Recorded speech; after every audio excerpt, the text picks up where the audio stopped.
حضرت عائشہ رضی اللہ تعالی عنہ فرماتی ہیں کہ ہم حج کے ارادے سے نکلے۔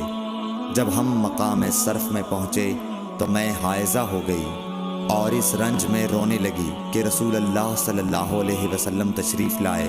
آپ نے پوچھا تمہیں کیا ہو گیا ہے؟ کیا حائضہ ہو گئی ہو؟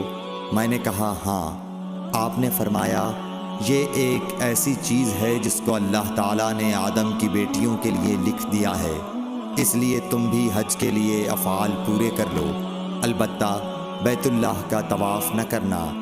حضرت عائشہ رضی اللہ تعالی عنہا نے فرمایا کہ رسول اللہ صلی اللہ علیہ وسلم نے اپنی بیویوں کی طرف سے گائے کی قربانی کی۔